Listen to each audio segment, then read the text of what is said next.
क्या अपने पति को बचा पाएंगी वंदना आजाद? क्योंकि रोहिणी घावरी ने जो आरोप लगाए थे वो अब आरोप नहीं रहे, बल्कि एक लिखित तौर पर महिला आयोग को भी उन्होंने शिकायत दर्ज करा दी है। यानी अब महिला आयोग ये तय करेगा कि चंद्रशेखर आजाद पर क्या कार्रवाई होनी चाहिए। क्योंकि देखा यह जा रहा था, पहले रोहिणी ने आरोप लगाए और वो आरोपों पर भी लोगों ने सवाल खड़े किए कि रोहिणी आखिर खाली आरोप लगा रही हैं, कहीं शिकायत दर्ज नहीं करा रही, कोर्ट नहीं पहुंच रही, उल्टा प्रताड़ित होने के बाद भी उन पर सवाल खड़े किए जाने लगे। क्योंकि चंद्रशेखर आजाद एक राजनेता हैं और राजनेताओं के साथ में कैसा होता है ये आप जानते ही होंगे। यहाँ पर भ्रष्टाचारी हो, चाहे बलात्कारी हो या कितना भी बड़ा क्रिमिनल हो, उसको समर्थन कुछ लोगों का तो मिल ही जाता है।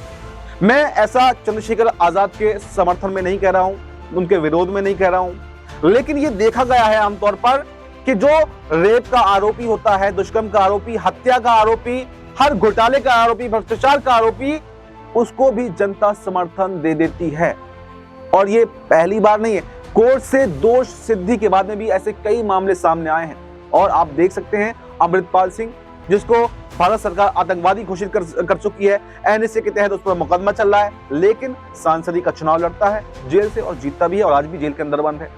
इसके अलावा बात एक लंबी फहरिस्त है, जब तक दोष सिद्धि होने के बावजूद भी लोग उनको समर्थन देते हैं। हरियाणा में बाबा राम रहीम दुष्कर्म के केस में आरोपी नहीं बल्कि दोषी सिद्ध हो चुके हैं, जेल के अंदर बंद है, लेकिन आज भी लोग उनका समर्थन करते हैं। जब भी वो पैरोल पर आते हैं तो उनके भक्तों की एक लाइन जो है वो लगी हुई होती है।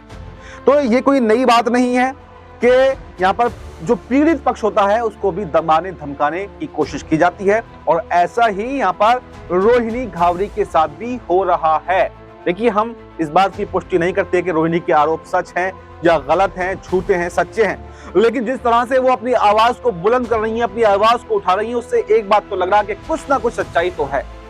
क्योंकि एक कहावत है कि सुई का फावड़ा बनाया जा सकता है, लेकिन अगर सुई ना हो तो फावड़ा बनाना मुमकिन नहीं है। क्योंकि चंद्रशेखर आजाद इस बात को तो कबूल कर चुके हैं कि हाँ, उनके रोहिणी के साथ संबंध थे, लेकिन जो प्रताड़ना की बात कही गई, जो दुष्कर्म की बात कही गई, उससे नकार रहे हैं। तो बात कहीं ना कहीं सुई तो है। अब कितनी सच्चाई उसमें है, कितनी सच्चाई नहीं है, ये तो बाद में ही पता चलेगा।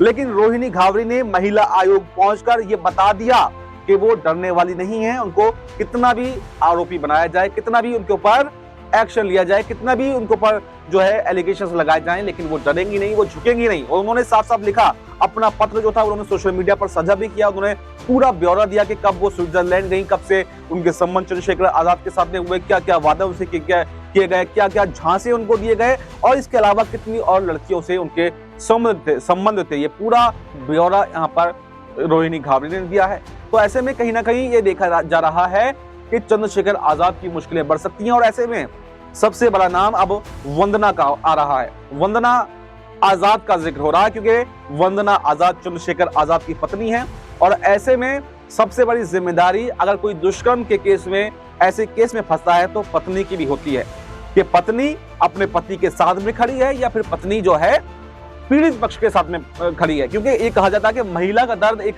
महिला ही समझ सकती है। तो क्या जो वंदना आजाद हैं इस सिचुएशन में रोहिणी घावरी के साथ में खड़े होंगी या फिर अपने पति को बचाने का प्रयास करेंगी?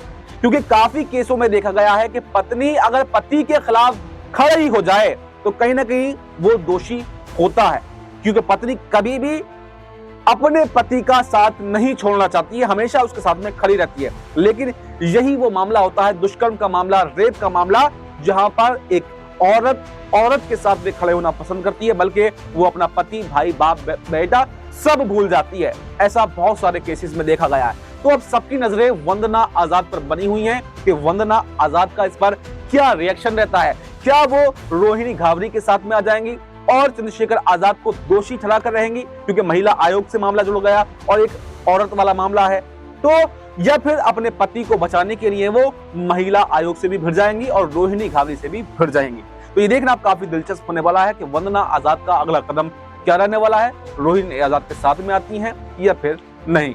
इस रिपोर्ट पर आपकी क्या राय है? आपकी जो भी राय हो कमेंट बॉक्स में जरूर बताएं, और फिलहाल हमें दीजिए इजाजत। नमस्कार।